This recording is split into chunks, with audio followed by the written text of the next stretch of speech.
Hi everyone, welcome back to YouTube channel easy solutions. कैसे हैं आप सब लोग? होपफुली सब लोग बहुत अच्छे होंगे। सो गाइस, आज की वीडियो में हम करने वाले हैं रिप्रोडक्शन चैप्टर का पार्ट 2। मैंने आप लोगों को बोला था कि मैं आपको ये वन शॉट रिवीजन करवा दूंगी इस चैप्टर की कंप्लीट, बट हमने सिर्फ ए सेक्सुअल के बारे में पढ़ा था क्योंकि थोड़ा सा ये लेंथी हो रहा था, तो मैंने सोचा कि आपको दो पार्ट में डिवाइड करके इस वीडियो को करवाऊंगी, ए सेक्सुअल एंड सेक्सुअल। तो आज हम सेक्सुअल रिप्रोडक्शन के बारे में पढ़ने वाले हैं, जो कि बहुत इंटरेस्टिंग चैप्टर है। काफी नॉलेज लेने वाले हो आज आज की इस वीडियो से आप लोग बहुत ज्यादा नॉलेज गेन करने वाले हो। एंड अगर आपको किसी भी तरीके का डाउट आता है देन यू कैन कमेंट। तो चलिए स्टार्ट करते हैं बिना टाइम वेस्ट किए आज का हमारा ये इंपॉर्टेंट सेशन। सो गाइज, हम करने वाले हैं रिप्रोडक्शन के बारे में, रिप्रोडक्शन चैप्टर के बारे में। रिप्रोडक्शन का आपको पता है दो तरीके से रिप्रोडक्शन को किया जा सकता है, ए सेक्सुअली एंड सेक्सुअली। तो ए सेक्सुअल रिप्रोडक्शन क्या होता है? जिसके अंदर सिंगल पेरेंट इन्वॉल्व हो, ये हम प्रीवियस वीडियो में पढ़ चुके हैं। और सेक्सुअल रिप्रोडक्शन क्या होता है? जिसमें बोथ पेरेंट्स इन्वॉल्व हो, like male and female, father and mother both are involve in the process equally. ठीक है, तो उस प्रोसेस को हम क्या बोलते हैं? Sexual reproduction. तो एक एक करके बात करेंगे हम पॉइंट्स के बारे में कि किस तरीके से सेक्सुअल रिप्रोडक्शन किया जाता है, किस तरीके से फादर और मदर का कंट्रीब्यूशन होता है, किस तरीके से कैरेक्टरिस्टिक्स ट्रांसफर होती है एक जनरेशन से सेकंड जनरेशन के अंदर। बट उससे पहले मैं आपको कुछ टर्म्स बताती हूँ जिसमें कंफ्यूजन क्रिएट होती है। तो सबसे पहला, जाइगोट क्या होता है, एम्ब्रियो क्या होता है, और फीटस क्या होता है, और जाइगोट क्या होता है, एंड गैमेट। या तो ये कुछ टर्म्स होती हैं इस चैप्टर में जिसको लेकर के बच्चों को कंफ्यूजन होता है कि जाइगोट, एम्ब्रियो, फीटस, गैमेट क्या होता है। ठीक है, जाइगोट दो बार लिख दिया मैंने।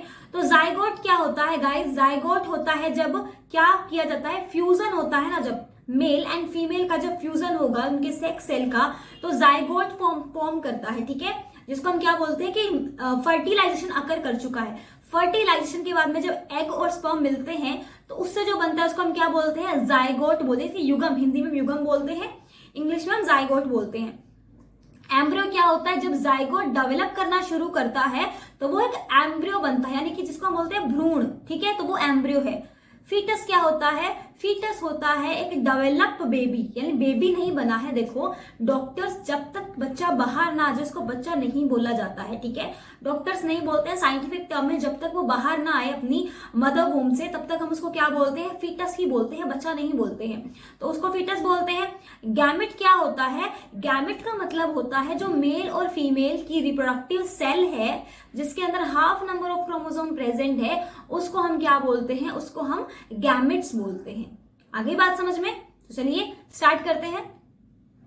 सबसे पहले इन दोनों के बीच में जो डिफरेंसेस है उनके बारे में बात करते हैं। ए सेक्सुअल रिप्रोडक्शन में क्या होता है? It does not involve formation of gametes. इसमें गैमेट्स नहीं बनते हैं। जो सेक्सुअल में गैमेट्स बनते हैं ना, सेक्स सेल्स बनती है, वैसे ए सेक्सुअल में नहीं बनती है। इसके अंदर क्या होता है? इन्वॉल्व होता है गैमेट्स का। पहले गैमेट्स बनते हैं, पहले मेल के अंदर स्पर्म बनता है, फीमेल में एग बनता है। उसके बाद में क्या की जाती है? एक प्रोसेस होती है इंटरकॉर्स जिसको हम बोलते हैं। उस प्रोसेस से क्या होता है? जो गैमेट्स हैं वो जाइगोट बनते हैं, और जो बाद में ऑफस्प्रिंग के अंदर क्या करता है? ग्रो करता है। प्रोजेनी और ऑफस्प्रिंग क्या होते हैं? जनरेशन, जो मतलब एक्स का बच्चा अगर वाई है तो हम वाई को क्या बोलते हैं कि वाई एक्स का ऑफस्प्रिंग है या वाई एक्स का प्रोजेनी है। ठीक है, ए सेक्सुअल में ओनली वन पेरेंट इन्वॉल्व, सिर्फ एक ही पेरेंट इन्वॉल्व होता है, जबकि सेक्सुअल में बोथ पेरेंट्स आर इन्वॉल्व, दोनों ही पेरेंट इन्वॉल्व होते हैं। Offsprings are identical to their parents, offsprings produce have some variations. तो देखो गाइस, ए सेक्सुअल में क्या होता है? सिंगल पेरेंट इन्वॉल्व होता है, तो वहां पर क्या बनते हैं? क्लोन्स बनते हैं। जैसे कि आलू का बच्चा आलू ही बनेगा, तो प्याज का बच्चा प्याज ही बनेगा, रोज का बच्चा रोज ही बनेगा। लेकिन हम ये नहीं बोल सकते कि फादर मदर का बच्चा क्या बनेगा, वो मेल बनेगा या वो फीमेल बनेगा। It can not be identical, it have some variations with it. Okay, asexual there is no mixing of genetic material, so there is less or no variation in offsprings। तो क्या होता है? जैसा कि as asexual reproduction, in asexual reproduction there are only one parent involved, so there are no any variations occur, they are identical, they both are identical to nature, like father like child, like mother like child। तो कुछ वैसा। Okay, तो बिल्कुल वो offspring जैसे ही, मतलब जो parent होगा ऑफस्प्रिंग बिल्कुल उसके जैसा ही होगा। ओके लेकिन यहाँ पर जब हम सेक्सुअल रिप्रोडक्शन की बात करते हैं तो यहाँ पर दो पेरेंट इन्वॉल्व है, like father and mother both are involve. So child gets some characteristics from his mother and some characteristics from his father. So the mixture of father and mother, it create a new generation, it create more variations in new child or new offspring or new progeny. Okay, आगे कहानी समझ में बढ़ते हैं आगे. So next है in sexual reproduction की आज हम बात करने वाले हैं. तो in this two parent are involve, तो दो पेरेंट इन्वॉल्व होंगे, ऑलरेडी पढ़ चुके हैं. पहला मेल होगा, दूसरा फीमेल होगा. Obviously male male and female तो कर नहीं सकते, ठीक है. तो male and female both produce cells which are known as gametes. तो क्या होता है, मेल और फीमेल क्या करते हैं, सेक्स सेल्स को प्रोड्यूस करते हैं. अब ये क्या दोनों सेल्स जो सेक्स सेल्स बन रही है उसके अंदर half number of chromosome present होते हैं. लाइक अगर हम स्पर्म और एग की बात करते हैं तो स्पर्म में भी 23 क्रोमोसोम प्रेजेंट होंगे और एग में भी 23 क्रोमोसोम ही प्रेजेंट होंगे. किस तरीके से बताती हूँ आप लोगों को. जैसे कि हम बात करते हैं मेल और फीमेल की, ठीक है. तो मेल में कौन कौन से क्रोमोसोम प्रेजेंट होते हैं, 46 क्रोमोसोम प्रेजेंट होते हैं वैसे तो 44 तो एक्स ही होते हैं, लेकिन 45 और 46 वो कौन से होते हैं, उनको हम क्या बोलते हैं, सेक्स क्रोमोसोम बोलते हैं, जो कि होते हैं एक्स और वाई. उसी तरीके से फीमेल में क्या होते हैं, 44 तो सेम ही होते हैं दोनों में, प्लस एक्स एंड एक्स. अब यही क्या करते हैं, यही डिसाइड करते हैं कि बच्चे का क्या सेक्स होगा, वो मेल होगा या वो फीमेल होगा, ठीक है. अब मेल के स्पर्म में कितने होंगे, 23 क्रोमोसोम होंगे जो कि उसकी सेक्स ऑर्गन है या सेक्स सेल है. फीमेल में भी क्या होंगे, 23 क्रोमोसोम होंगे एग के अंदर. दोनों मिलकर के क्या बनाएंगे, जाइगोट बनाएंगे, जिसके अंदर भी कितने क्रोमोसोम होंगे, 46 क्रोमोसोम होंगे, ठीक है. अब 44 तो इसमें सेम ही होंगे, प्लस अगर इसके अंदर एक्स क्रोमोसोम आ गए तो क्या बनेगी, लड़की. अगर 44 प्लस XY क्रोमोसोम आ गए तो क्या बनेगा, लड़का, ठीक है. तो जो बच्चा है उसका सेक्स क्या होगा, वो फीमेल होगा या मेल होगा, ये कंप्लीटली किस पे डिपेंड कर रहा है, हमें साफ पता चल रहा है ये मेल पे डिपेंड कर रहा है. ओके, तो क्लियर हो गया आपको कि किस तरीके से क्या होता है, एक मेल का फॉर्मेशन किया था एक बेबी बॉय एंड किस तरीके से एक बेबी गर्ल बनती है, मतलब किस तरीके से फॉर्मेशन होता है उनका. तो ये आपको समझ में आ गया होगा कि किन वो सेक्स ऑर्गन्स पे या किन क्रोमोसोम पे वो नंबर डिपेंड करता है. नेक्स्ट चलते हैं. Gamete is a special type of cell as it contains half number of chromosome present in father और मदर. तो गैमेट क्या होता है, एक स्पेशल टाइप ऑफ सेल होता है जिसमें half number of chromosome present होते हैं दोनों फादर और मदर में, 23 and 23 each. The sex cell are called gametes, also called germ cell. In sexual reproduction, a male gamete fuse with a female gamete to form a new cell called zygote. तो क्या होता है, sperm and egg का जब fusion होता है then किसकी formation होती है, एक जाइगोट की फॉर्मेशन होती है जो कि आगे चल करके एक बेबी बनता है. This zygote then grows and develops into a new organism in due courses of time. तो एक बहुत लंबा टाइम रहता है, लाइक 280 डेज का ये पूरा 270 और 280 डेज का ये पूरा प्रोसीजर रहता है जब एक बेबी क्या करता है, मदर वूम्ब के अंदर डेवलप करता है, लाइक 9 मंथ यू नो. तो ये बहुत लंबा टाइम हो जाता है, तो एक ड्यू कोर्स मतलब पूरे अपना पूरा टाइम लेता है एंड देन उसके बाद में वो क्या करता है, ग्रो करता है एंड डेवलप करता है, ठीक है. तो जाइगोट जब बनता है तो बिल्कुल एक दाने जितना होता है, लेकिन आफ्टर दैट वो डेवलप करता है 9 मंथ का जो पूरा टाइम पीरियड होता है 270 और 280 डेज का. तो उस पीरियड के अंदर क्या करता है, वो जो जाइगोट है वो एक फीटस बनता है, देन वो बेबी बनता है. तो उस तरीके से पूरी की पूरी प्रोसीजर होती है. और ये प्रोसीजर जब होती है देन किस तरीके से उसको न्यूट्रिशन दिया जाता है, मदर वूम्ब में उसकी डेवलपमेंट किस तरीके से होती है, ये कंप्लीट चीजें आप आज की वीडियो में जानने वाले हो. नेक्स्ट बढ़ते हैं माइटोसिस एंड मियोसिस के ऊपर. तो guys most important topic of the chapter, mitosis क्या होता है एंड मियोसिस क्या होता है. तो आप सबको इनके बारे में जानना ही है, मतलब बहुत इंपॉर्टेंट है ये. There is no any other option कि आप लोग ठीक है सिर्फ सेक्स ऑर्गन्स के बारे में जान लोगे एंड सेल्स के बारे में जान लोगे एंड आपका हो जाएगा, नहीं. इसके अंदर बहुत सारे फैक्टर्स हैं, बहुत सारी चीजें आपको पढ़नी है. माइटोसिस और मियोसिस क्या होता है? ये दोनों प्रोसेस होता है, दोनों के दोनों प्रोसेस क्या करती है? ये सेल डिवीजन को करती है, ठीक है। तो सेल डिवीजन के दौरान जो प्रोसेसेस होती हैं उन प्रोसेसेस को हम बोलते हैं माइटोसिस एंड मियोसिस। अब ये दोनों एक ही हैं या अलग अलग हैं? तो ये दोनों अलग अलग है। Mitosis is another process and meiosis is another process. अब इन दोनों में क्या डिफरेंस है? तो mitosis involve the division of body cell when while meiosis involve the division of sex cells. The division of a cell occur once in mitosis but twice in meiosis. अभी देखिए एक बार क्या होता है, जैसे कि आपको पता है कि हमारी पूरी बॉडी किससे बनी है? सेल्स से बनी है, ठीक है। जैसे जैसे सेल डेवलप करते हैं वैसे वैसे हमारी बॉडी ग्रो करती है। लाइक किसी का वेट बढ़ता है, हाइट बढ़ती है, बहुत सारी वेरिएशंस आती हैं उम्र के साथ साथ बॉडी में। तो पूरी बॉडी में क्या होता है? सेल डिवीजन होता है। एक बात आपको पता करनी है कि ना तो आपकी बॉडी में, जितने आपकी बॉडी में जन्म से सेल होते हैं उतने ही सेल्स होते हैं, आपकी बॉडी में नए सेल्स नहीं बनते हैं। होता क्या है? सेल्स अपने आप को डिवाइड करते हैं, सेल्स बनते नहीं है। जो सेल्स पुराने हो जाते हैं वो अपने आप को डिवाइड करते हैं एंड देन न्यू सेल का फॉर्मेशन होता है। लाइक मेरे पास में ये एक सेल है, ठीक है। अब इस सेल ने अपना डिवीजन करके कितनी सेल्स में कन्वर्ट कर गई? 2 सेल में, ठीक है। इस तरीके से क्या होता है? सेल अपने आप को डिवाइड करती है, 2 डॉटर सेल ये क्या करती है? बनाती है। लाइक अगर इसके पास में n क्रोमोसोम है ना, तो ये 2n क्रोमोसोम में कन्वर्ट करेगा। इसके पास n हो गई और इसके पास भी n हो गए, इस तरीके से, ठीक है। तो वो नंबर ऑफ क्रोमोसोम भी इनके अंदर वेरी नहीं करता है, बिल्कुल इक्वली नंबर ऑफ क्रोमोसोम में ये क्या करती है? सेल्स डिस्ट्रीब्यूट करती है। और एक होता है ये सेल जो होती हैं हमारी सेक्स सेल्स, ये क्या करती हैं? ये एक बार डिवाइड करती हैं और क्या करती हैं? हाफ हाफ क्रोमोसोम में कन्वर्ट करती है। लाइक यहाँ पर 2n है तो यहाँ पर कितने होंगे? n क्रोमोसोम, और यहाँ पर कितने होंगे? n chromosome. And after that यहाँ पर कितनी डॉटर सेल्स बनती हैं? 4 डॉटर सेल्स यहाँ पर बनती हैं, ओके।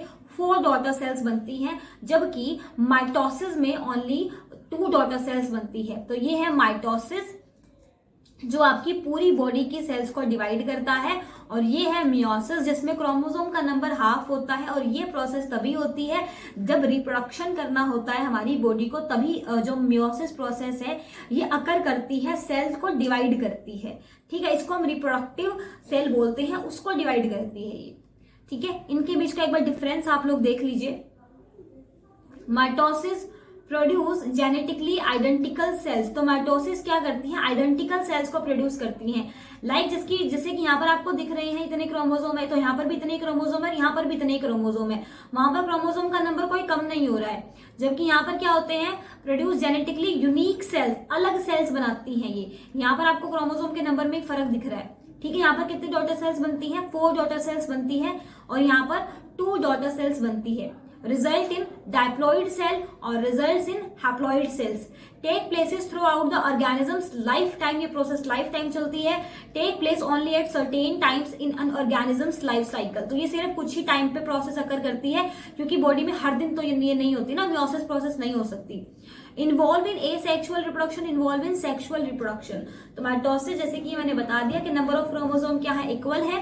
तो ऑब्वियसली ये कहां पर अकर करेगी? जहां पर एसेक्सुअल रिप्रोडक्शन होगी। जैसे मैंने बताया कि एक ऑर्गेनिज्म के पास में, ये मेरे पास ऑर्गेनिज्म है ए, ये ए सेक्सुअली रिप्रोड्यूस करके इसने अपना ऑफस्प्रिंग बना दिया बी। तो ए के पास में अगर एन क्रोमोसोम है तो बी के पास में भी एन क्रोमोसोम है, तो ये इसको अपने एन क्रोमोसोम ही देगा। जबकि यहाँ पर अगर मेरे पास में ए और बी इनका बच्चा है सी, तो इसके पास में एन क्रोमोसोम, इसके पास में एन, तो इसके पास में भी एन ही होंगे। तो कितने कितने देंगे? n/2 और n/2 देंगे, अपने हाफ हाफ क्रोमोसोम देंगे, क्योंकि इसके पास अगर n नहीं होगे, 2n क्रोमोसोम होते हैं, तो ये तो बहुत एबनॉर्मल चाइल्ड हो जाएगा, जो कि पॉसिबल ही नहीं है। Got it? तो ये एक डिफरेंस होता है किस किस के अंदर? माइटोसिस और मियोसिस के अंदर। होपफुली सब स्टूडेंट्स को ये समझ में आ गया होगा। Let's move to the next. तो ये आप देख लीजिए किस तरीके से सेल डिवीजन करती है ना। ये एक सेल है, अब इसने अपने आप को डिवाइड करे, कितने सेल में डिवाइड किया? 2 सेल में डिवाइड कर लिया, ठीक है। आप देख पा रहे हो इस चीज के अंदर, एक सेल जब क्या हो जाती है? पुरानी हो जाती है, वो डैमेज होने लगती है, तो अपने आप को डिवाइड करके 2 डॉटर सेल्स में कन्वर्ट करती है। नेक्स्ट पिक्चर आप देखिए किस तरीके से एक सेल से 2 सेल बन चुकी हैं, ठीक है। यहाँ पे दिख रहा है ना आप लोगों को, ये एक थी पहले, इस एक से इसका न्यूक्लियस होता है, ठीक है। एक बार आप यहाँ पर ये देखिए, हाँ, एक बार आप ये देखिए, ये जो आप ये देख रहे हैं येलो वाला पार्ट, ये होता है न्यूक्लियस। तो न्यूक्लियस डिवाइड करते हैं, देखो ये न्यूक्लियस से डिवाइड कर रहा है ना। सबसे पहले न्यूक्लियस ने अपने आप को डिवाइड किया, न्यूक्लियस से जब डिवाइड करके 2 न्यूक्लियस बनाए, देन 2 सेल्स बन गए। तो ये न्यूक्लियस होता है जो बीच वाला पार्ट आपको दिख रहा है। ओके, तो अब बात करते हैं फ्लावर के बारे में। सबसे पहले हम फ्लावर के सेक्सुअल रिप्रोडक्शन के बारे में पढ़ेंगे, देन हम ह्यूमंस के अंदर पढ़ेंगे, उसके बाद में हम रिप्रोडक्टिव हेल्थ पढ़ेंगे, देन कॉन्ट्रासेप्शन पढ़ेंगे, एंड देन ये चैप्टर आपका एंड हो जाएगा। I will try my best कि आज मैं इस चैप्टर को कंप्लीट करवा दूं। तो सबसे पहले बात करते हैं पार्ट्स ऑफ अ फ्लावर की। एक फ्लावर में कौन कौन से पार्ट होते हैं। देखो, सबसे पहले आप ये जान लीजिए कि जो फ्लावर है वो 2 तरीके का प्रेजेंट होता है। एक होता है यूनिसेक्सुअल और एक होता है बाइसेक्सुअल। इनमें क्या फर्क है। यूनिसेक्सुअल के अंदर क्या होता है, सिर्फ एक ही सेक्स प्रेजेंट होता है, कि या तो उसके अंदर फीमेल पार्ट प्रेजेंट है या उसके अंदर मेल पार्ट प्रेजेंट है फ्लावर के अंदर। और बाइसेक्सुअल का क्या मतलब है कि इसके अंदर फीमेल वाला पार्ट भी प्रेजेंट है और मेल वाला पार्ट भी प्रेजेंट है, दोनों पार्ट एक ही फ्लावर में प्रेजेंट है। तो ये आपका यूनिसेक्सुअल और बाइसेक्सुअल होता है। ठीक है, तो चलिए अब बात करते हैं। ये एक आपको बहुत ही प्यारा सा फूल दिख रहा है ना, बहुत ही सुंदर सा फ्लावर है। एक एक करके इसके पार्ट्स के बारे में बात करते हैं। सबसे पहले आपको ये ग्रीन वाला पार्ट दिख रहा है, ये पैरिकल्स होते हैं।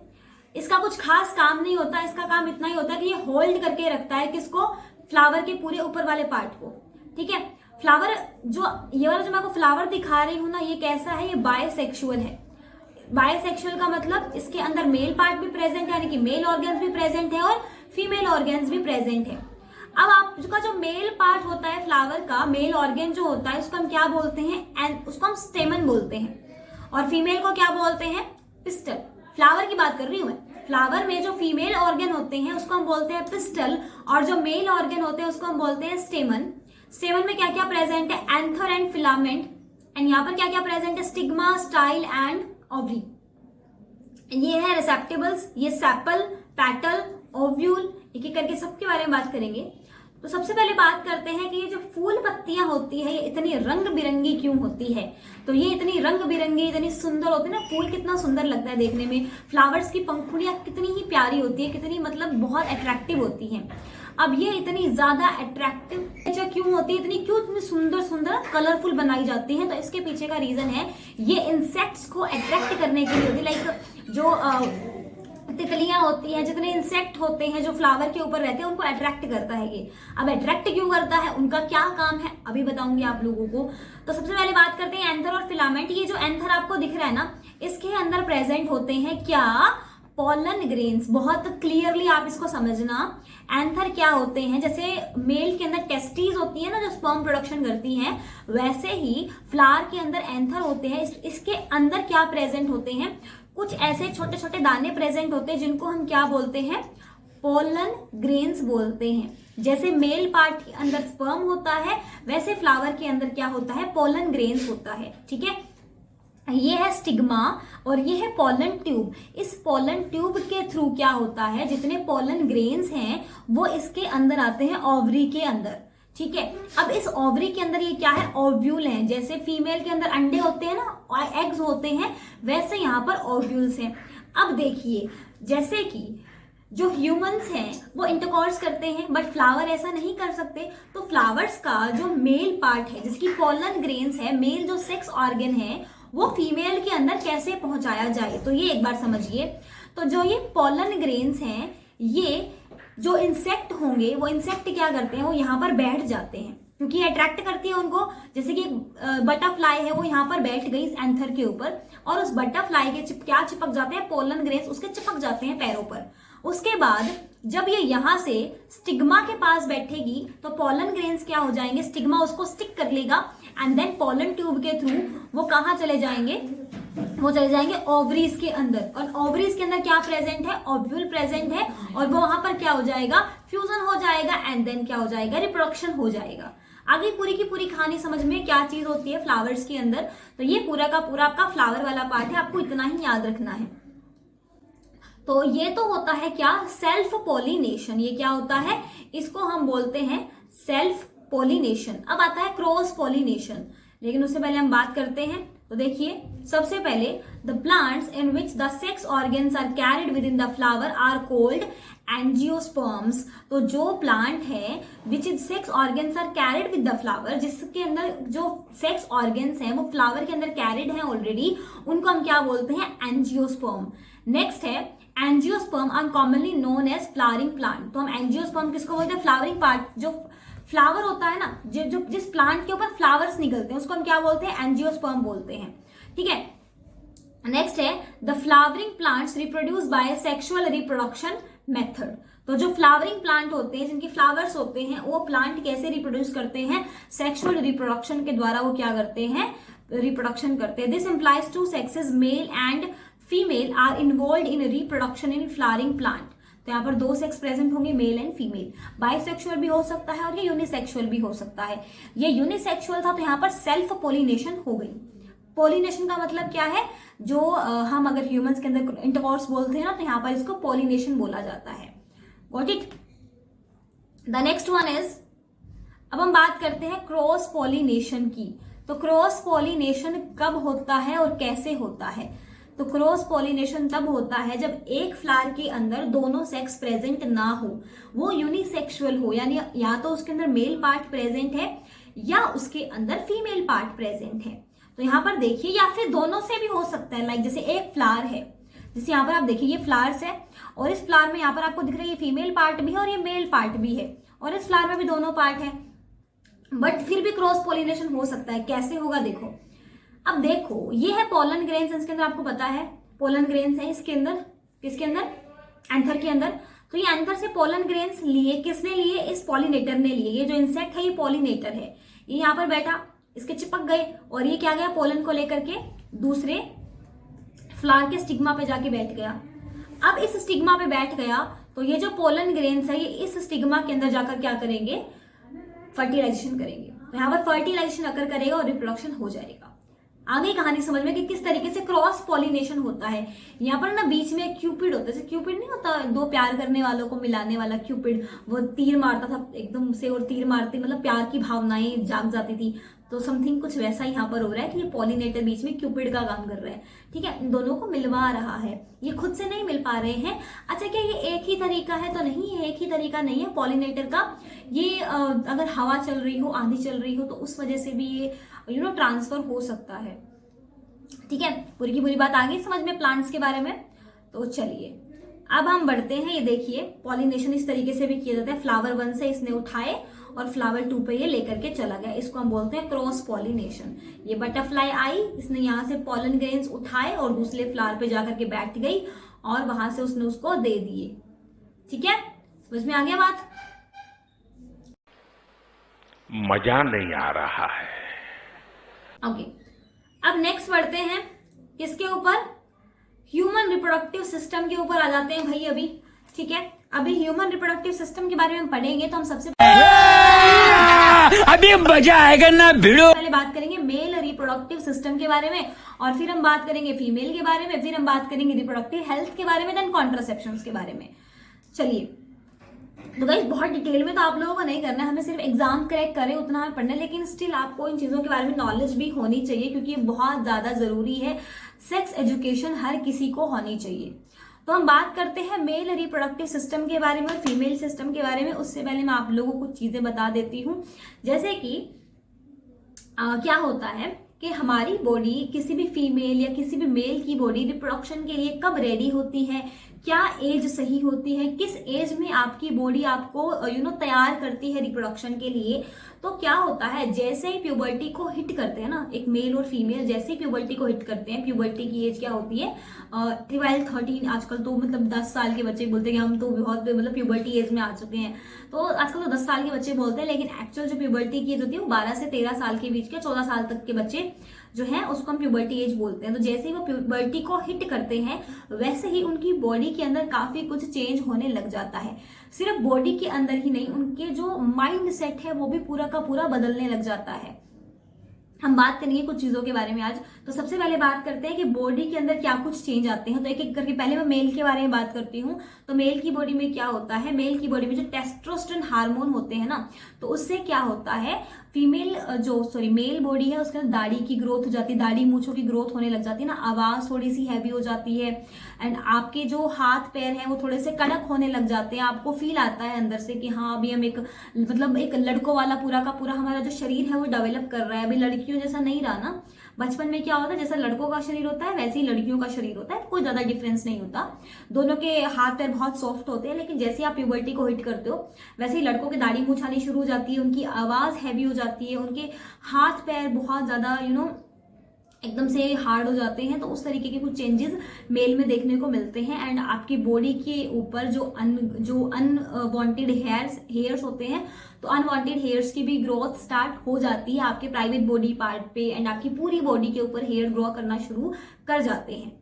अब हम सेकेंडली जब बात करते हैं फीमेल बॉडी के अंदर, तो वहां पर क्या कुछ चेंज आते हैं प्यूबर्टी हिट करने के बाद।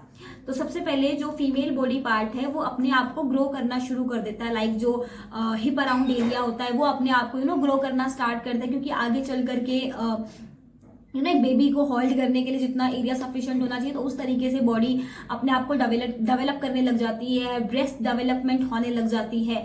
And again same as male क्या होता है, फीमेल बॉडी में भी अनवांटेड हेयर्स ग्रो करना शुरू कर देते हैं। तो जो आपकी पूरी बॉडी पे हेयर्स होते हैं वो आपके जो प्यूबर्टी हिट करने के बाद ही ग्रो करना स्टार्ट करते हैं पूरी बॉडी के ऊपर। वो बॉडी का कोई भी पार्ट नहीं बचता है, हर बॉडी पार्ट पे, अगर आप अंडरआर्म्स की बात करो, आप प्राइवेट बॉडी पार्ट की बात करो, आप किसी भी पार्ट की बात करो, तो हर बॉडी पार्ट पे हेयर ग्रो करना स्टार्ट कर देते हैं जैसे ही प्यूबर्टी को हिट करते हैं। दोनों मेल और फीमेल दोनों के अंदर ये चेंजेस देखने को मिलते हैं। जहां पर कुछ चेंजेस होते हैं बहुत जो माइनर चेंजेस, जिनके आपको ऑलरेडी पता है कि ये सब चीजें प्यूबर्टी हिट करने के बाद में होती है। तो आप लोग ऑलरेडी प्यूबर्टी हिट कर चुके हो, जितने बच्चे वीडियो को देख रहे हैं, तो ऑलरेडी आपका जो एडोलसेंस पीरियड है वो चल रहा है। एडोलसेंस पीरियड क्या होता है, प्यूबर्टी हिट करने के बाद का, जब तक आप लोग अच्छे से मैच्योर नहीं हो जाते तब तक का जो पीरियड होता है ना, उसे हम एडोलसेंस पीरियड बोलते हैं, जिसको लड़कपन भी बोला जाता है, तो उसका एडोलसेंस पीरियड बोला जाता है। अब इस पीरियड के अंदर मैंने फिजिकल चेंज तो बता दिए, बट मेंटली भी बहुत ज्यादा चेंजेस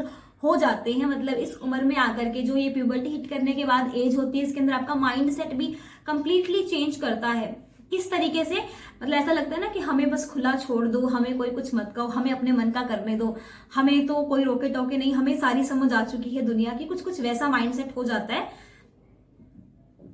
तो इस पीरियड के टाइम पे जो बच्चों को लगता है कि हमें सब कुछ आता है, हमें कोई कुछ ना कहे, तो ये उनकी गलती नहीं है बच्चों की, क्योंकि उस उम्र में आकर के आपका माइंड सेट ही कुछ इस तरीके का होता है। ये एक दो का नहीं, हर किसी का होता है, ठीक है। तो अभी मैं जितने भी आपको चीजें बताने वाली हूँ, जितने सिस्टम के बारे में बताने वाली हूँ, वो सब कब होते हैं, जब एक बच्चा, एक लड़का और एक लड़की प्यूबर्टी को हिट करने के बाद में अपने एडोलसेंस पीरियड में आ जाते हैं, देन ओके। एंड फीमेल में ऑब्वियसली मेंस्ट्रुअल साइकिल स्टार्ट हो जाती है, मेंस्ट्रुएशन स्टार्ट हो जाते हैं। तो ये एक बहुत बड़ा वो होता है कि आपकी अभी प्यूबर्टी हिट कर चुके हो आप, अभी आपका एडोलसेंस पीरियड स्टार्ट हो चुका है, अभी आपका बचपना खत्म हो चुका है, मतलब बचपना तो नहीं, बचपन की जो एज है वो खत्म हो चुकी है, आप प्यूबर्टी को हिट कर चुके हो। चलिए अब बात करते हैं, हम एक एक करके पार्ट्स की बात करेंगे। मेल रिप्रोडक्टिव सिस्टम, तो मेल रिप्रोडक्टिव सिस्टम का डायग्राम आपको दिख रहा है, ये क्या होता है, यूरिनरी ब्लैडर, वेस deference, urethra, penis and testis, scrotum, anus, prostate, seminal vesicle, rectum. चलिए एक एक करके बात करेंगे। तो सबसे पहले इसके अंदर जो सबसे ज्यादा इंपॉर्टेंट है वो है ये दो, टेस्टिस और स्क्रॉटम। टेस्टिस क्या है, ये जो आपको दिख रहा है ये एक टेस्टिस है, और जिसने इसको होल्ड कर रखा है वो स्क्रॉटम है। अब क्या आप नेक्ड आई से टेस्टिस को देख सकते, नेक्ड आई से क्या आप देख ही नहीं सकते हो टेस्टिस को, क्योंकि टेस्टिस जो पूरी है वो किससे कवर अप होती है, स्क्रॉटम से कवर अप होती है, ठीक है। और ये है पेनिस, अच्छा ये है यूरेथ्रा। अभी एक चीज है कि जो आपको ये दिख रहा है कि वास डिफरेंस है और ये यूरिनरी ब्लैडर है, तो आपके पास में जो है ये एक ही पैसेज है जहां से क्या होता है, जहां से स्पर्म का प्रोडक्शन भी होता है और जहां से यूरिन भी पास आउट किया जाता है। सॉरी ये वाला जो मेथड है ना, ये एक ही मेथड है, ये एक ही जो है ये तरीका है, एक ही रास्ता है इधर दोनों के लिए, यूरिन पास करने के लिए भी और स्पर्म के पास करने के लिए भी, ठीक है, एक ही इधर रास्ता है। चलिए अब जो टेस्टिस है ये अपनी बॉडी के आउटर साइड में क्यों होती है, तो ये इसलिए होती है क्योंकि स्पर्म प्रोडक्शन के लिए जो टेम्परेचर है वो नॉर्मल बॉडी टेम्परेचर से थोड़ा कम चाहिए होता है। बहुत ज्यादा टेम्परेचर में स्पर्म प्रोड्यूस नहीं हो सकते हैं, इसको थोड़ा सा कम टेम्परेचर चाहिए होता है। तो इसीलिए ये बाहर की तरफ होता है, बॉडी के अंदर नहीं होता। और इसको कवर अप कौन करता है? ताकि टेस्टिस को कोई हार्म ना हो, स्क्रोटम करता है। अच्छा, हम टेस्टिस क्यों लिख रहे हैं? क्योंकि ये एक पेयर्ड ऑर्गन है, ठीक है, दो प्रेजेंट होती है, ये पेयर्ड ऑर्गन है, इसीलिए हम इसको दो लिखते हैं। अच्छा, वास डेफरेंसेस भी क्या है? ये भी पेयर्ड ऑर्गन है आपके पास में। ओके, ये है पेनिस। पेनिस सबको पता है, यूरेथ्रा सबको पता है, जहां से पास आउट होता है जो आपका रास्ता है उसको हम यूरेथ्रा बोलते हैं। अब किस तरीके से टेस्टिस के अंदर स्पर्म का प्रोडक्शन होता है? स्पर्म का प्रोडक्शन टेस्टिस में होता है, आप सबको पता होगा। तो क्या होता है और कैसे होता है, बात करते हैं। तो क्या होता है? ऑब्वियसली जो खाना पीना होता है, जो प्रोटीन आपकी बॉडी को मिलता है, वही हेल्प करता है किसके लिए? स्पर्म प्रोडक्शन के लिए। जैसे एक मेल प्यूबर्टी एज को हिट करता है, वैसे ही उसकी बॉडी क्या करती है? स्पर्म बनाना स्टार्ट कर देती है। क्या हमारी बॉडी में, जो मेल बॉडी है उसकी बॉडी में हमेशा से स्पर्म बनते हैं? जन्म के साथ वो स्पर्म बनाता है? नहीं, वो स्पर्म बनाता है, उसके अंदर स्पर्म ऑलरेडी प्रेजेंट नहीं होते हैं। और स्पर्म बनते कैसे हैं? प्यूबर्टी एज हिट करने के बाद में बनते हैं। जो आपकी बॉडी में प्रोटीन आपको मिल रहा है खाने से, जो आप हेल्दी खाना खा रहे हो ना, उससे ही स्पर्म्स प्रोडक्शन होता है। अब टेस्टिस के अंदर जब स्पर्म प्रोडक्शन हो चुका है, देन स्पर्म, ये जो आपको दिख रहा है वास डेफरेंसेस, इस रास्ते के थ्रू जा करके यहां पर देन क्या होंगे?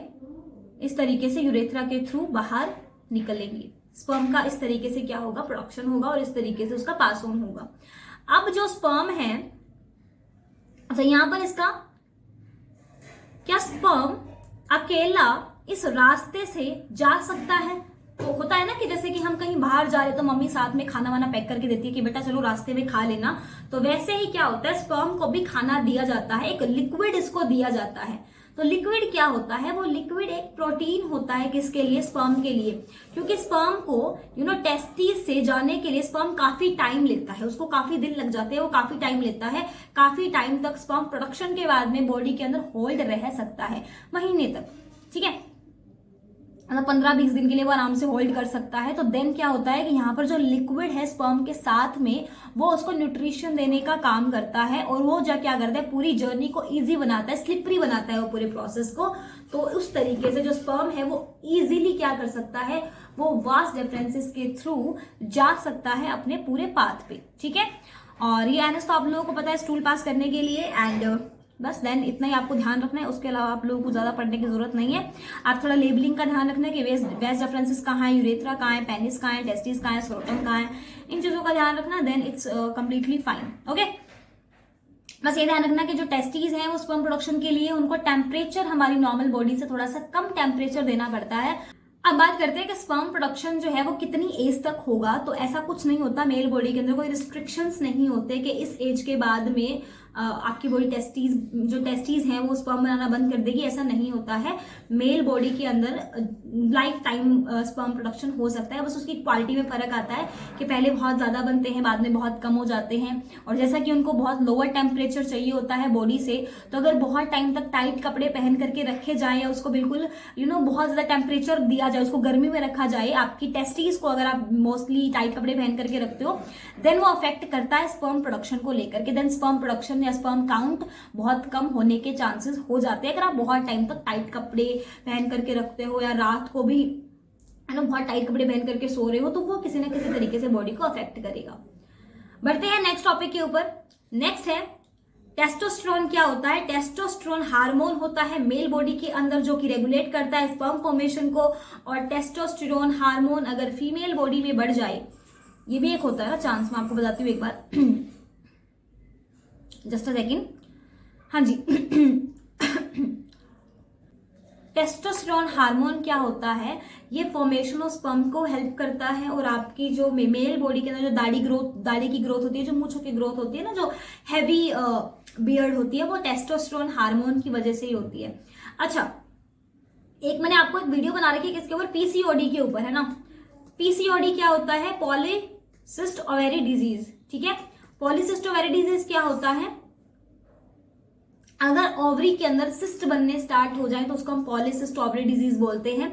उस डिजीज में भी क्या होता है, फीमेल बॉडी के अंदर हमारी बॉडी में यानी कि फीमेल बॉडी में क्या होता है, प्रोजेस्टेस्टेरोन हार्मोन प्रेजेंट होते हैं। तो पीसीओडी के अंदर क्या होते हैं, जो प्रोजेस्टेस्टेरोन हार्मोन होता है उसका नंबर कम होकर के टेस्टोस्टेरोन हार्मोन डेवलप करना स्टार्ट कर देते हैं, जिसकी वजह से क्या होता है, फीमेल बॉडी के अंदर मेंस्ट्रुअल साइकिल इरेगुलर हो जाती है और वो रिप्रोडक्शन भी नहीं कर पाती हैं।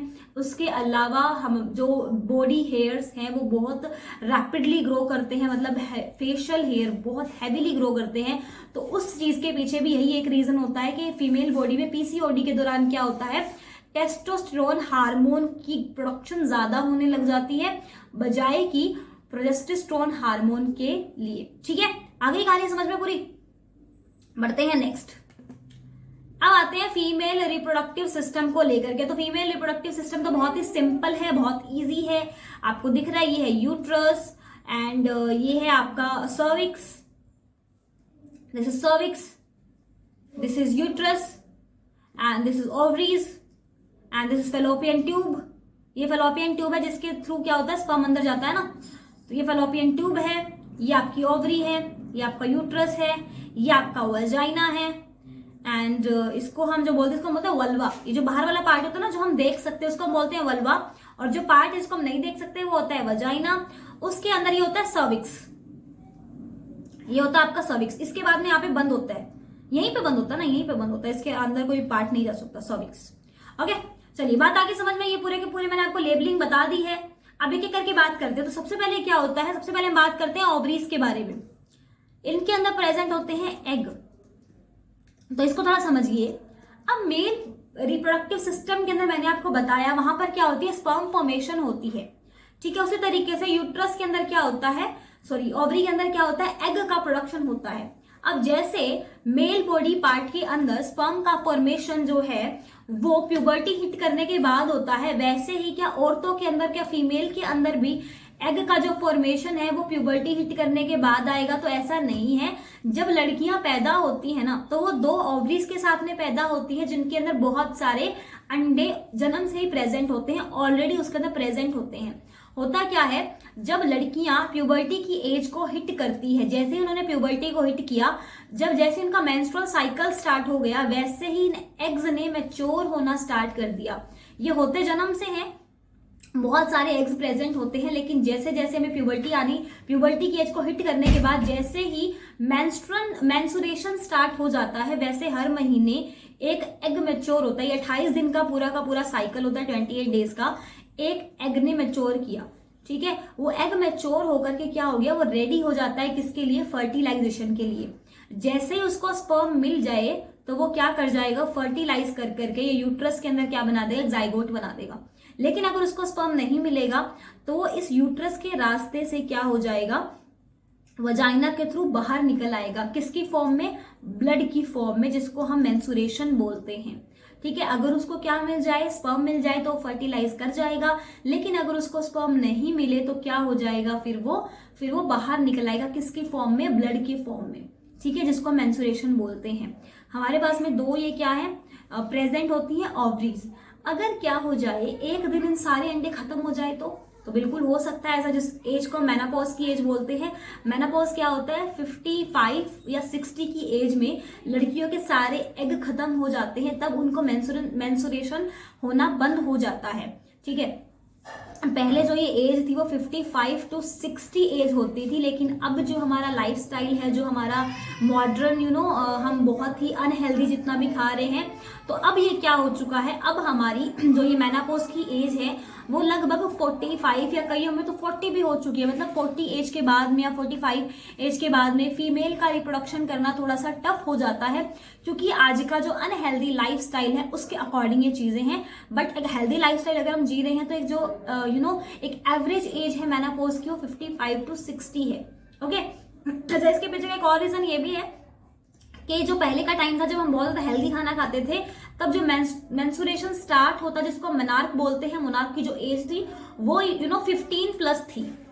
तो वो भी एक रीजन था कि एग ही इतने हैं, तो जितना लेट मैच्योर होना स्टार्ट होंगे उतने लेट तक मैच्योर होंगे। लेकिन आज 11 या 12 एज नॉर्मल है, किसके लिए, मोनार्क के लिए। उस तरीके से तो मेंसुरेशन अर्ली एज में अगर स्टार्ट हुआ तो अर्ली एज ही क्या हो जाएगा, खत्म भी हो जाएगा। ठीक है, अच्छा, अब क्या होता है, स्पर्म बॉडी में किस तरीके से एंटर करता है, वजाइना के थ्रू। क्या करता है, स्पर्म बॉडी में एंटर करता है। जब इंटरकॉर्स के दौरान स्पर्म का प्रोडक्शन होगा तो मिलियंस ऑफ स्पर्म क्या करते हैं, रिलीज करते हैं। तो मिलियंस ऑफ स्पर्म वजाइना के थ्रू क्या करते हैं, एंटर करते हैं। देन फैलोपियन ट्यूब के थ्रू वो जाते हैं ओवरी तक। अब उनमें से कोई एक स्पर्म अगर अंदर चला गया ना तो उसके बाद में ये लॉक हो जाता है। उसके बाद में फिर फर्टिलाइज करना स्टार्ट कर देगा, यहाँ पर आकर के एक जाइगोट बन जाएगा और देन वो जाइगोट क्या करेगा, बाद में डेवलप करेगा, फिटस बनेगा एंड देन क्या होगा, एक बच्चा इधर से पैदा होता है। ठीक है, तो बच्चा भी जो अगर डिलीवरी टाइम होता है तो सबको पता है कि इस तरीके से इस पाथ के थ्रू क्या करता है, डिलीवरी करवाई जाती है and all the things. Okay, अगर किसी भी तरीके से क्या हो जाए, ये पाथ जो है ये यूज में ना हो, मतलब यहां से अगर नॉर्मल डिलीवरी ना करवाई जाए देन क्या होता है, सिजेरियन करवाए। तो यहाँ सिजेरियन जब होता है ना तो उसमें भी यही प्रोसेस है कि वहां से थोड़ा सा कट लगा करके यहाँ से अगर फीटस जो है उसको बाहर निकाला जाए एंड देन इसको क्या कर दिया जाए, सील कर दिया जाए। तो ये एक सिजेरियन प्रोसेस होता है। फीमेल रिप्रोडक्टिव सिस्टम के बारे में आपको इतना ही ध्यान रखना है। अब अगर हम बात करते हैं किसको, रिप्रोडक्शन को लेकर के, तो आप लोग देख सकते हैं कि एक एग मैच्योर हो रहा है, उसको अगर वो फर्टिलाइज नहीं कर रहा है तो वो किस तरीके से ब्लड की फॉर्म में थ्रू द वजाइना वो क्या कर जाएगा, वो बाहर आ जाएगा बॉडी से। ठीक है, तो ये आप देख पा रहे हो किस तरीके से मेंसुरेशन होता है। एग मैच्योर होगा, एक ही एग मैच्योर होता है। ठीक है, चलिए बढ़ते हैं नेक्स्ट टॉपिक के ऊपर। Hormones of ovary, relaxin, inhibin, progesterone और एस्ट्रोजन। एस्ट्रोजन क्या होता है, ये प्रेगनेंसी हार्मोन होते हैं ये। ठीक है, तो आप इसको राइट से याद कर सकते हो, रिलैक्सिन, इनहिबियन, प्रोजेस्टेरॉन और एस्ट्रोजन। ठीक है, तो ये ओवरीज हैं, आप देख सकते हो किस तरीके से फैलोपियन ट्यूब से जुड़ी होती है। तो यहां से स्पर्म क्या करता है, एंटर करता है एंड देन फैलोपियन ट्यूब के रास्ते होते हुए वो कहां पे जाता है, यहाँ पर जो भी एग मैच्योर हो रहा होता है ना उस एग से जाकर के फर्टिलाइज कर जाता है। अच्छा, अगर एक बात यहाँ पर आपको मैं बता देती हूँ, अगर यहाँ पर स्पर्म आता है, ठीक है, स्पर्म आ गया लेकिन यहाँ पर एग मैच्योर ही नहीं है तो क्या होगा, तो फिर वो स्पर्म यहाँ से वापस चला जाएगा। वो वापस तो क्या जाएगा, वो खत्म हो जाएगा अंदर ही। वो 3-4 दिन के लिए स्पर्म क्या करता है, फीमेल बॉडी के अंदर अलाइव रह सकता है।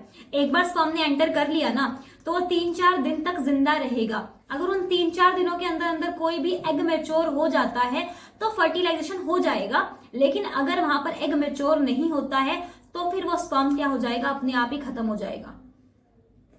आगे बढ़ते हैं, फंक्शन के बारे में बात करते हैं। ओवरीज क्या करती है, प्रोड्यूस करती है ova and hormones, estrogen and progesterone. तो दोनों हार्मोन्स को प्रोड्यूस करने का काम किसका होता है, ओवरीज का होता है। ओवरीज में क्या प्रेजेंट होते हैं, एग प्रेजेंट होते हैं। एस्ट्रोजन और प्रोजेस्टेरॉन हार्मोन्स होते हैं। जब डॉक्टर प्रेगनेंसी टेस्ट करते हैं ना तो इन हार्मोन्स का लेवल चेक करते हैं। अगर इन हार्मोन्स का लेवल बढ़ चुका है बॉडी के अंदर देन लेडी इज प्रेग्नेंट, और अगर इनका जो लेवल है वो नॉर्मल है then lady is not pregnant. तो जो केमिकली टेस्ट, जो डॉक्टर्स टेस्ट करते हैं ना प्रेगनेंसी टेस्ट, वो इन हार्मोन्स के अकॉर्डिंग करते हैं। फैलोपियन ट्यूब क्या होती है, साइट होती है फर्टिलाइजेशन की, कि उसके रास्ते होते हुए क्या होता है, फर्टिलाइजेशन अकर करता है। अच्छा, एक चीज यहाँ पर और देखिए कि यहाँ पर ये यूट्रस है, मैंने बताया कि यहाँ पर क्या होगा, एक जाइगोट है वो डेवलप करेगा। अभी जाइगोट, अरे क्या हो रहा है, just give me a second. हाँ जी, तो यहाँ पर मैंने बताया कि यहाँ पर जो जाइगोट है वो डेवलप करेगा तो वो किससे कनेक्टेड होगा, वो प्लेसेंटा से कनेक्टेड होगा। प्लेसेंटा क्या होता है, उसको हम गर्भनाल बोलते हैं ना। बच्चा जब पैदा होता है तो उसकी गर्भनाल साथ में जुड़ा होता है, उसको हमें काटना पड़ता है बाद में। वो प्लेसेंटा यहाँ पर डेवलप करता है। वो प्लेसेंटा क्या करता है, वो कनेक्टेड होता है फैलोपियन ट्यूब से। किस वे में कनेक्टेड होता है, क्या उसका काम होता है बच्चा, तो उसका काम ये होता है कि मदर वूम्ब के अंदर जो बच्चा है उसको कंप्लीटली प्रोटीन या न्यूट्रिशन, कार्बोहाइड्रेट, जितना मतलब बच्चे को चाहिए प्रोटीन उतना वो उसको देता है। ठीक है, आगे बढ़ते हैं। बच्चे का जो खाना है वो प्लेसेंटा के थ्रू ही बच्चे को दिया जाता है, मतलब जो माँ खा रही है वो बच्चे को मिल रहा है। तो वो कैसे मिलता है, वो बच्चे को प्लेसेंटा के थ्रू मिलता है। यूट्रस क्या है, जहां पर एम्ब्रियो डेवलप करता है, बहुत सिंपल मैंने बता दिया आप लोगों को। नेक्स्ट है वजाइना। तो वजाइना क्या होता है, वजाइना कैनल होता है जो रिसीव करता है किसको, सीमन को, और बेबी को डिलीवर करता है। तो वो वजाइना जो रास्ता है, अच्छा वजाइना नेक्ड आई से नहीं देखा जा सकता है, मतलब देखा ही नहीं जा सकता है, वजाइना को हम नहीं देख सकते हैं। ओके, अब बात करते हैं रिप्रोडक्टिव हेल्थ के बारे में। मैंने रिप्रोडक्शन के बारे में कंप्लीट चीजें बता दी हैं आप लोगों को, फिर भी किसी को कोई डाउट हो तो आप लोग कमेंट कर सकते हैं। अब बात करते हैं रिप्रोडक्टिव हेल्थ के बारे में। अच्छा, रिप्रोडक्शन करना बहुत क्या बहुत ही सही है, बहुत सिंपल है? क्या उसमें किसी को कोई खतरा नहीं है? तो ऐसा नहीं है। रिप्रोडक्शन के दौरान, इंटरकोर्स के दौरान बहुत सारी बीमारियों का भी खतरा रहता है। आजकल तो बहुत ही ज्यादा सेक्सुअल डिजीज है जो ट्रांसमिट हो रही है एक बॉडी से दूसरी बॉडी में। तो इसके लिए क्या कर सकते हैं? Reproductive health is a state of complete physical, mental and social well-being in all aspects of reproduction. Sexual transmitted disease कौन कौन सी होती है? पहली बात तो ये किस किस तरीके से फैल सकती है? ये सेक्सुअल कॉन्टेक्ट से फैलती है। ऑफ कोर्स ये बैक्टीरिया, वायरस, पैरासाइट, इनकी वजह से ही फैलती है, जैसे कि gonorrhoea, syphilis, genetical warts and hepatitis B, HIV, trichomoniasis. ये काफी तरीके की सेक्सुअल डिजीज होती है जो कि काफी ज्यादा फैलती है, जैसे कि HIV एड्स के बारे में आपको सबको पता है। ओके, अब इससे बचने के लिए क्या किया जा सकता है? इनसे बचने के लिए कुछ सेक्सुअल प्रोडक्शन का ध्यान रखा जा सकता है, जिसको हम कॉन्ट्रासेप्शन भी बोल रहे हैं। अच्छा, रिप्रोडक्टिव हेल्थ को लेकर के बीमारियां तो है, इसमें एक अनवांटेड प्रेगनेंसी भी इन्वॉल्व है कि वो भी अगर हो जाए तो वो भी एक बीमारी की तरह ही, अगर एक अनवांटेड प्रेगनेंसी किसी को हो जाए तो इन सब चीजों से बचने के लिए काफी सारे कॉन्ट्रासेप्शन है, ट्यूबेक्टोमी, वेस्कोटोमी और condoms and copper T and IUPD। ये सब के बारे में आप लोगों को पता होगा। अगर नहीं पता तो मैं एक करके बात करती हूँ। आपको पता है कॉपर टी क्या होता है? कॉपर टी होता है एक प्लेट होती है इस तरीके से, कुछ मतलब टी शेप का कुछ होता है, एक कॉपर प्लेट जिसको बोलते हैं। वो ऑपरेशन करके या छोटा सा ऑपरेशन करके फीमेल बॉडी पार्ट के अंदर इंसर्ट की जाती है, जिसके वजह से जो स्पर्म है वो अंदर एंटर ही नहीं कर सकता। और इसके अलावा काफी सारे पिल्स भी आते हैं, काफी सारे इंजेक्शंस भी आते हैं, जो इंजेक्शन जो 6 मंथ के लिए प्रेगनेंसी को अवॉइड करते हैं वो इंजेक्शंस होते हैं। एंड कॉन्डोम सबसे जो बेस्ट मेथड है सेक्सुअल डिजीज को अवॉइड करने का एंड अनवांटेड प्रेगनेंसी को भी अवॉइड करने का, जो काफी हेल्दी है। बहुत ज्यादा डॉक्टर एंड गवर्नमेंट खुद बोल रही है कि कॉन्डोम्स का मोस्टली यूज किया जाना चाहिए। एंड उसके अलावा वेस्कोटोमी एंड ट्यूबेक्टोमी क्या होता है? ये दोनों ही एक ऑपरेशन है, सिजेरिकल मेथड है, मेल एंड फीमेल बॉडी के अंदर किया जा सकता है वेस्कोटोमी एंड ट्यूबेक्टोमी। एंड उसके अलावा पिल्स एंड इंजेक्शंस का यूज भी हो सकता है। And that's it. Okay, so that's it for today. Thank you so much for watching this session guys. Hopefully आप लोगों को मैंने कंप्लीट चैप्टर करवा दिया है। कोई डाउट इस चैप्टर में आप लोगों का नहीं रहा है? स्टिल अगर किसी भी स्टूडेंट को कोई डाउट रहता है तो आप लोग मुझे कमेंट कर सकते हैं। एंड वीडियो अगर पसंद आई तो वीडियो को लाइक करें, शेयर करें, कमेंट जरूर करें। And don't forget to subscribe to my channel. मिलती हूँ आप लोगों से एक नेक्स्ट वीडियो के साथ। Bye bye. तुम लोग नए हो तो सब्सक्राइब करो, वो जो लाल वाला बटन है उसके साथ स्कैम करो या फिर महफिल जमाओ, मुझे नहीं पता, बस क्लिक हो जाना चाहिए।